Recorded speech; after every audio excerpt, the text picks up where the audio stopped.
Salut à tous et bienvenue sur la chaîne. Aujourd'hui, sur Plongeur au cœur du dossier le plus brûlant de l'actualité avec notre vidéo, scandale de la dette au Sénégal, où passer les milliards? Entre les révélations explosives sur la dette cachée, les milliards qualifiés d'odieux et le soutien-gorge de fer tendu avec le FMI, l'heure des comptes a sonné. Que s'est-il passé réellement dans les coulisses du pouvoir? Commentaire: notre souveraineté économique a-t-elle élément engagé? Sur Décrypte tous en langue de bois. Installez-vous, lâchez un gros pouce bleu et abonnez-vous. C'est parti pour le grand déballage.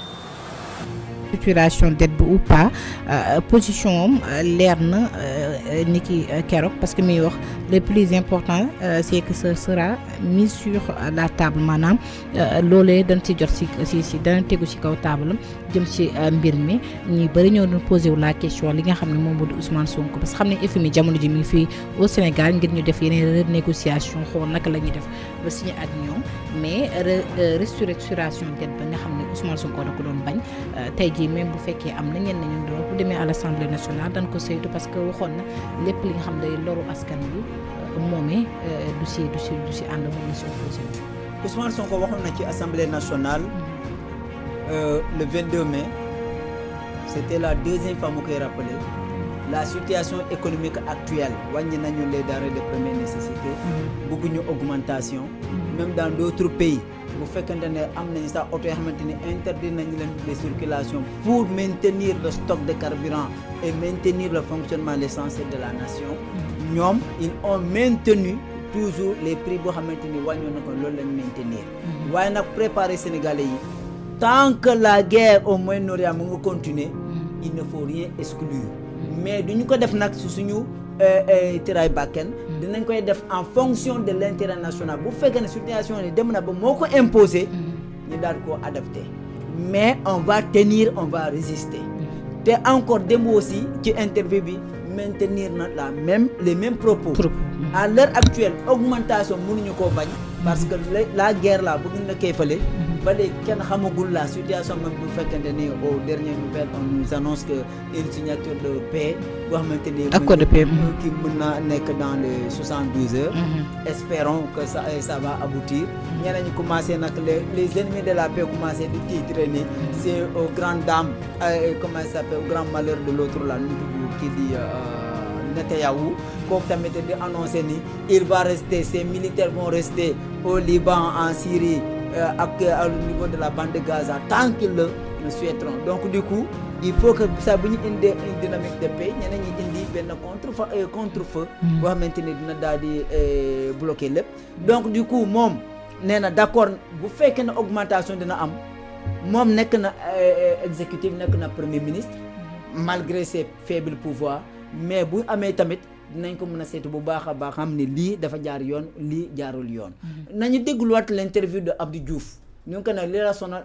la gën a sonal ci sa gestion mu ne le plan de restructuration du FMI ñoom sax bu ñu leen indee dañu lay teg seeni conditions d'accord yow dañu lay indi suñu financement mais subvention bi nga def sur l'électricité dañ koy dindi qui va supporter désormais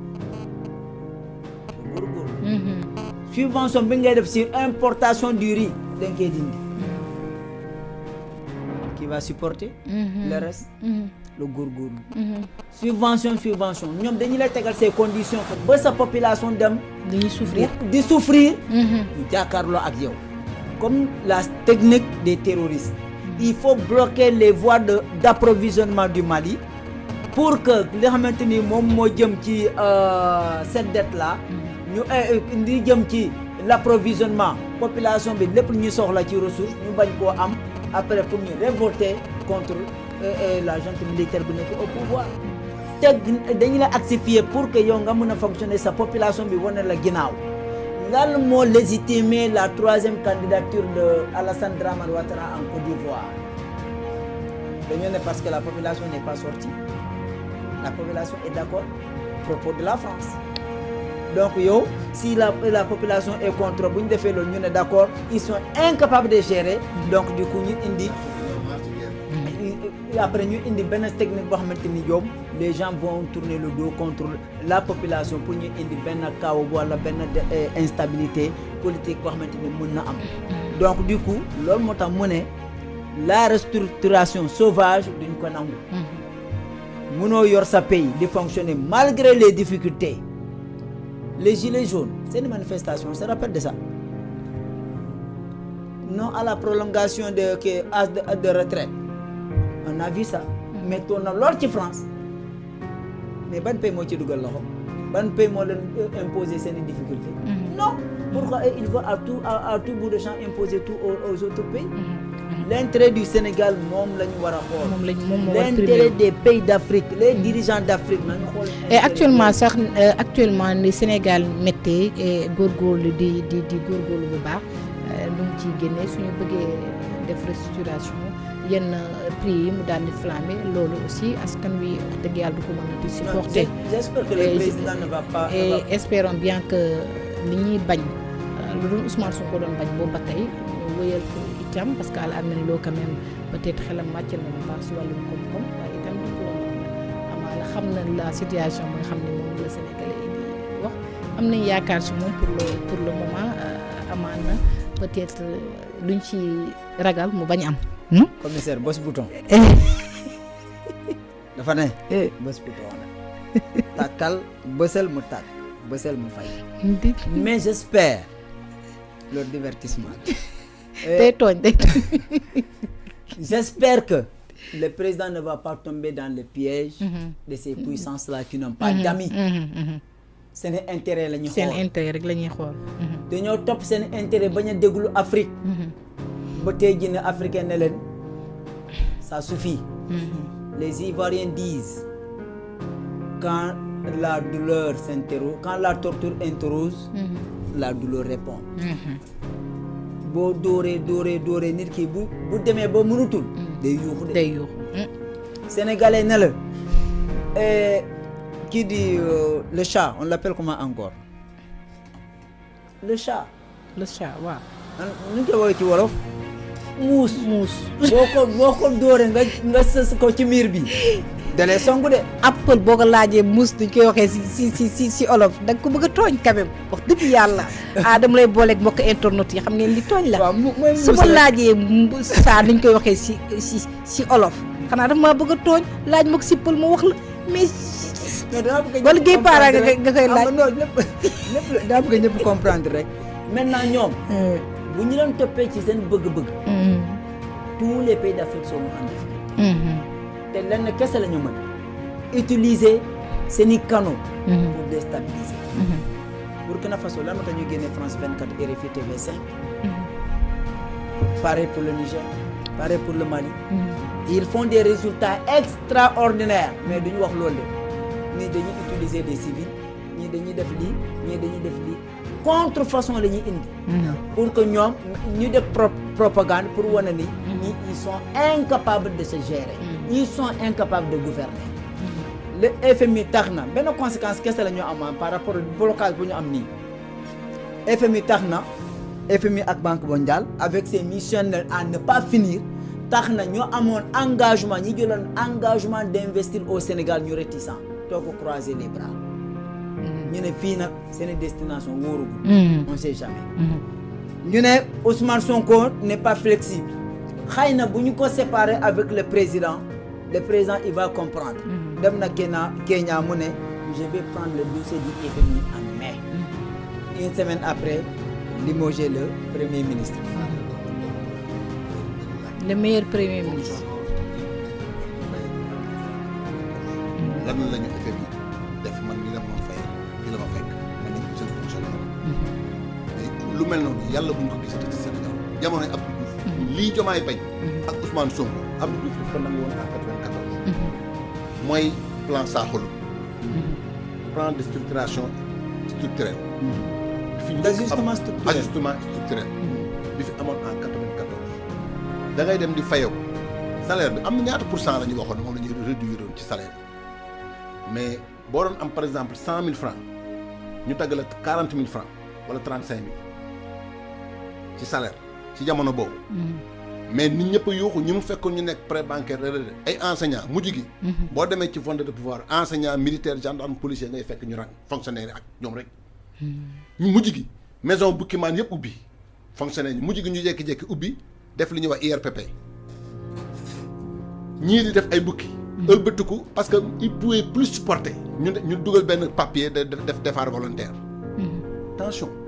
gars yi dugal départ volontaire parce que te yooyu yëpp FMI moo leen ko sant ñu toog rek bàyyi leen chaque kër ñu bëri tas ñu jékki-jékki prix ceeb bi mais yokk benn yokk boo xamante ne ñun dañu jaaxle ñëpp di daw loolu moo indiwoon jamonoy fraude gu métti googu Gambie ñoom ñu ngi doon normal nekk seen jàmm nekk seen lees booba jamono fraude ñi ngi fraude suukar fii ñii di fraude yi parce que différence ceeb bi ak suukar bi ñun am nañu compagnie sucrière et ba pare nag état bi jël ay taxes yoo xam ne yokk ko jusqu'en finir te loolu yëpp FMI moo leen ko def loo mais xaw nañu dee lii bokk na ci li jëlee Abdou Diouf dugal fi Abdoulaye Wade ba mu naa xamul tàkk meew juróom voilà Abdou Diouf bañ demee laaj ko mu ne man xaw ma ne Sénégal dañ fiy jaay mbuusu meew juróomi dërëm gars yi ne ko am na bu juróom mbuusu juróom nit ñi moom la ñuy jël ak jën ñetti bekk suukar 4-5 bekk suukar mooy 10 francs xaw ma juróomi dërëm mu ne loolu am na Sénégal ñu ne ko effectivement nit ñaa ngi bëgg a dee mu ne je ne l'ai jamais su lii FMI dund na ko ak ñun fii au Sénégal. donc est-ce que naka la ñu war a taxawee parce que quand même Ousmane Sonko wax na ci wàllum dette bi alors avant sax ñuy xuus foofu gis nañu tey journaux yu bëri dañoo ñëw di wax ni Ousmane Sonko dafa contredire ay kàddoom wax yu mu waxoon ak wax ju mu waxaat dafa méngoowul jëm ci wàllum dette odieuse ou bien dette cachée naka koo gisee ci ñenn ñi nga xam ne génneen nañ ko ay ci seen i journaux. mais xam nga entre dette cachée ak dette odieuse il faut que ñu wax sénégalais yi lan la ak lan mooy dette cachée parce que ba tey dette odieuse bi gars yi dañ ko xam dette cachée nag moom xam na mais dette odieuse ak dette cachée il faut que ñoom ñu toog ñi nga xam ne jàng nañu tubaab ñu wax ñu lan mooy dette odieuse boobu mën a dugg ci bopp sénégalais yi booy wax da ngay wax ak sénégalais lambda yi tey ñi lu mel noonu lu mel ne dette odieuse bi moo fi indi ñu indi assemblée nationale bu mel ne bii ñu am nii est-ce que xam nga su fekkoon ne 15e législature bi moo fi nekkoon lu mel noonu xel xalaatu ko mënta nekk sax nag parce que dañu amoon benn assemblée nationale boo xam ne moo rawoon bouton il faisait pas le travail de député dañoo nekkoon assemblée boo xam ne lu mais appar yu mel noonu bu duggee ci réew la moindre des choses dañ ko war a yóbbu assemblée nationale mu am plénière ñu def ci comment on l'appelle encore benn kii bu fekkee ne alal dafa dugg ci réew mi par exemple am na benn vote. kii non dem xam nga loi booy na def loi de finance rectificative voilà ñu xam ne réew mi kat tant de milliards dugg na fi nii lañ ko demee ñu voté ko alors député yi defar ko xamal ko càmbar ko daal di koy jël dugal ko li nga xam ne moo di trésor. Départ dette odieuse mi mooy facilement bu ne. dette boo xamante ni def nga ko. sans nga yëgal ko askan wi. jeex na. 2 dette boo xamante ni def nga ko askan wi yëgu ko mais ensuite servirul l'intérêt du peuple. bon leb naa ñu xam ne lebal nga ma jël ko au lieu mu jaar assemblée nationale ma jël ko dugal ko sama kees. toog di ko utiliser benn usage boo xamante ne amul benn organe de contrôle bu mën a taxaw ne xaalis bi fii la jaar ñëlee na jox nañ leen population bi ne taxaw ñun gisuñu ko. yow nga taxaw de dugal naa ko. ñu ne la ana tracé bi ñun dafa yomb nañu finance trésor wax xaalis bi fu mu dugg ndax jot nañ ko wala jotuñu ko ana traçabilité bi